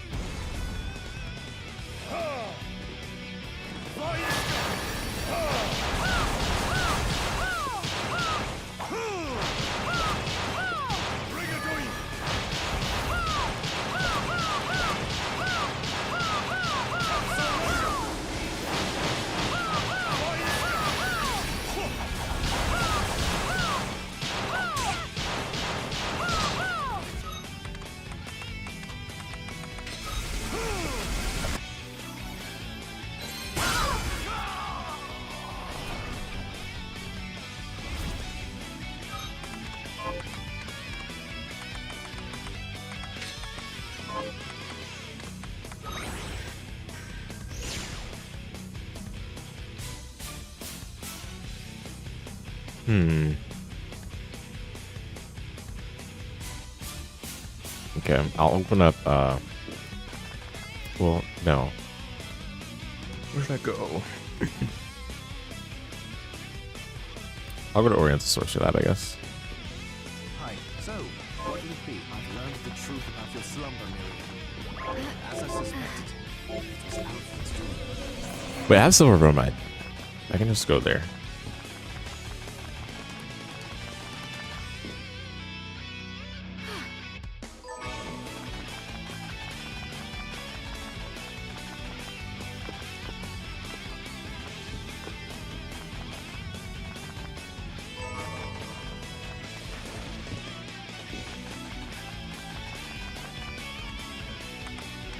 What were you like? Oh, what were you like? Oh, what were you like? Just his car. Is there you are. His car. Thank you. Is the ledge? His car. Is this your car? Thank you. His car. Thank you. His car. Thank you. Oh, what would you like to buy? Is leisure doing business?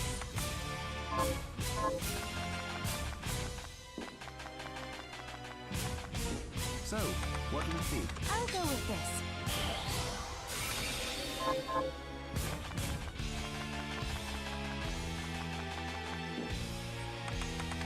What would you like to buy? Is a car. Thank you.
Where am I?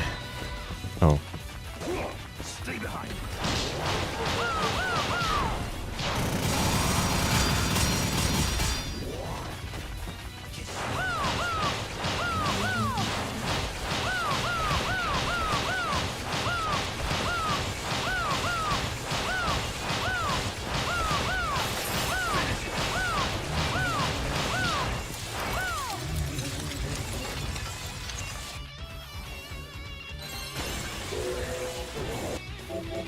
Loitering.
Okay, we don't need that.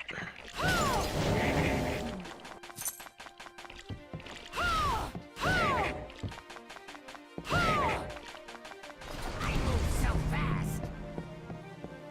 You won't even see me.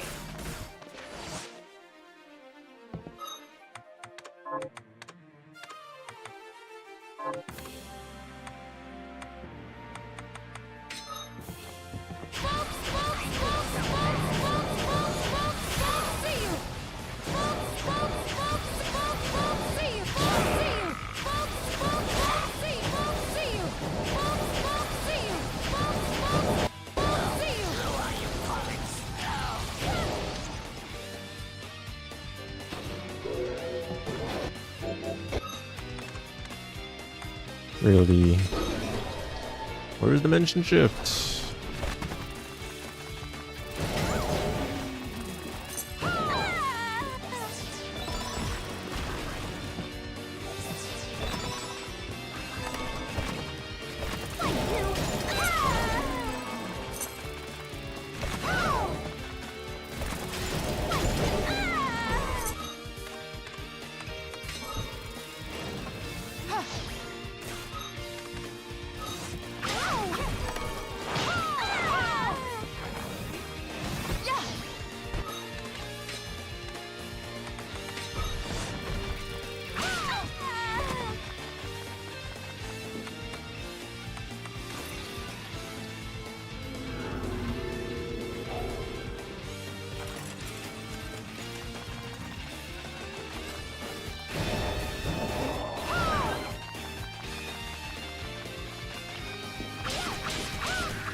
I'll finish the seat out. Hopefully it's not in like a completely absurd spot so that I can get practice on Dominican Bale.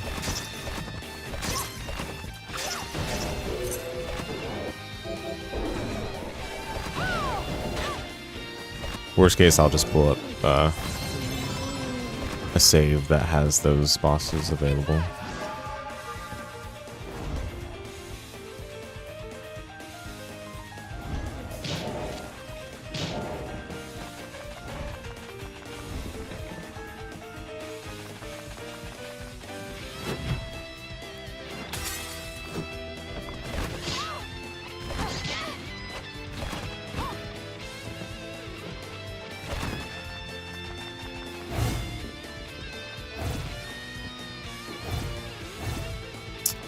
Bruh.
Get out of my way!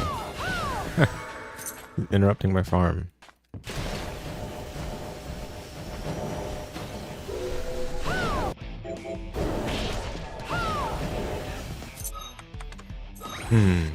Okay. Deja vu with this seed.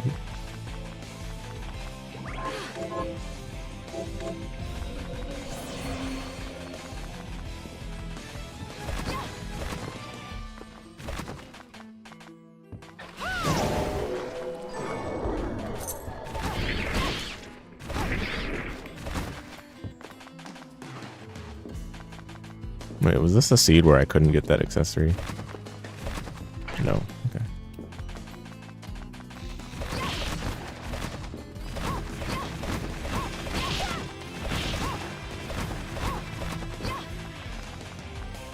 Moonbow actually might be faster than dive kick canceling.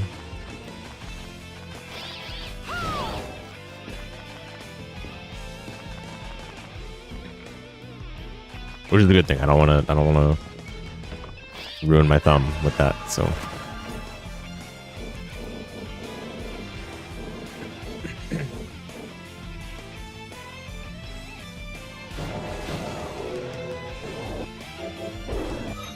That's pretty good.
There you are. Okay.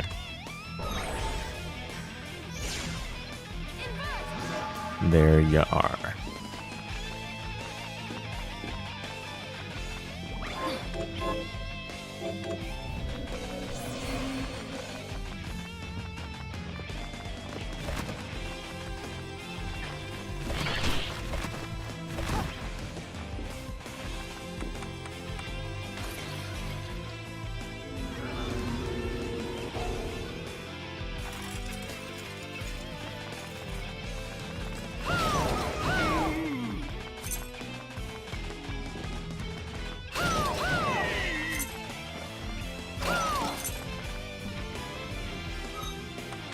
I'm gonna use Voskia for Bale, so I might as well put it on right now.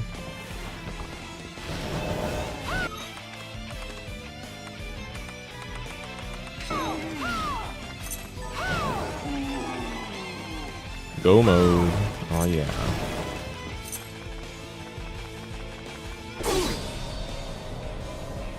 It's funny, the past like 4 seeds I've played have had well, okay, no, this seed, except for this seed, I guess, because technically D-Sama having Dimension Shift isn't that bad, but like the seeds before that, it was like a streak of Dimension Shift being in a horrible spot.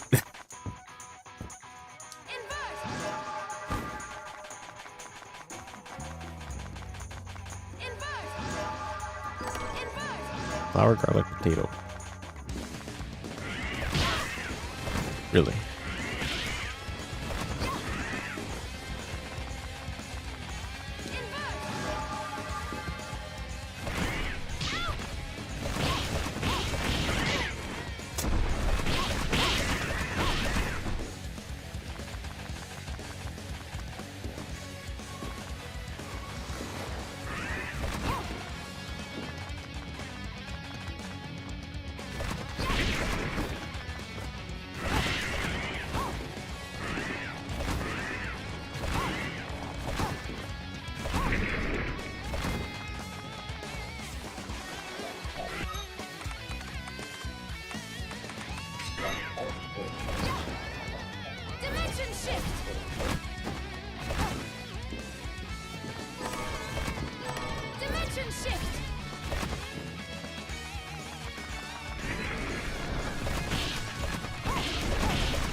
Oh, what was that?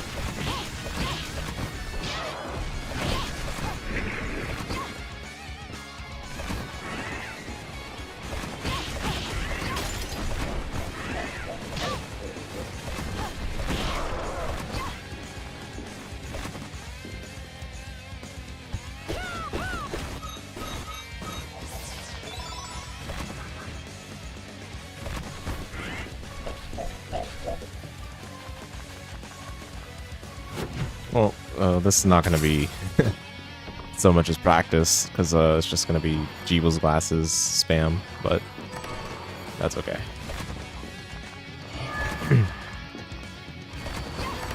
I don't have what's it called? Standstill this time, so I have to actually fight Bale. Can you believe it? Nah, but we're gonna have Voskia anyway, so.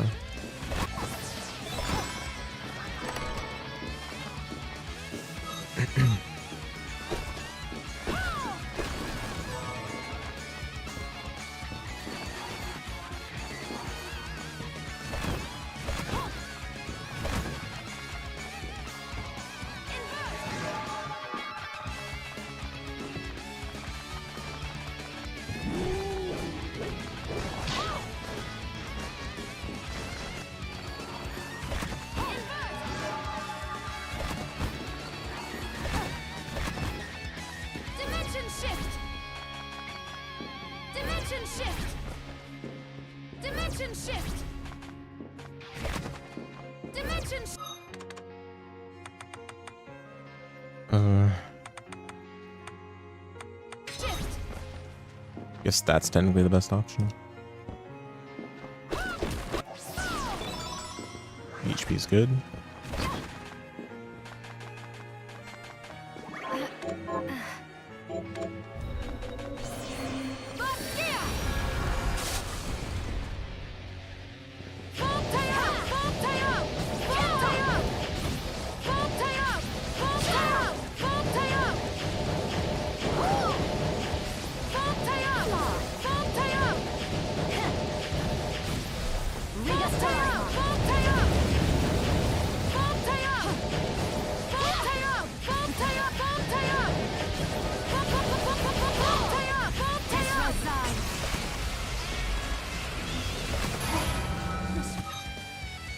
That's funny.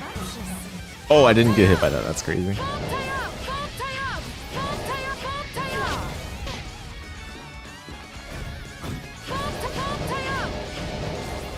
How is she not dead yet? What? My goodness.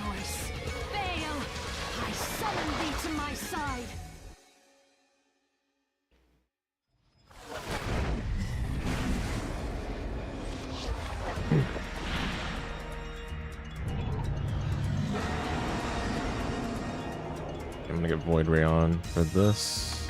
Well, maybe Fault CU is better, but try Void. Okay, I'll try Fault CU. Fine. Might as well, right?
Alright.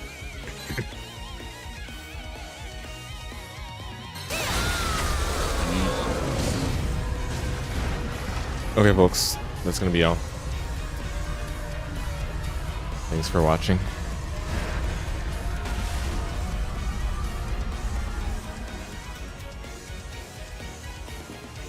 So yeah, a reminder, the GDQ Hotfix run is going to be on Tuesday, 7 p.m. Pacific Daylight Time. Look forward to it. Thanks, Robbo.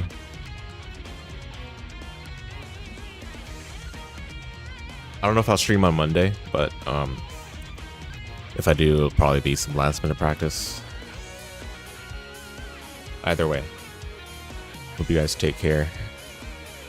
See you all next time.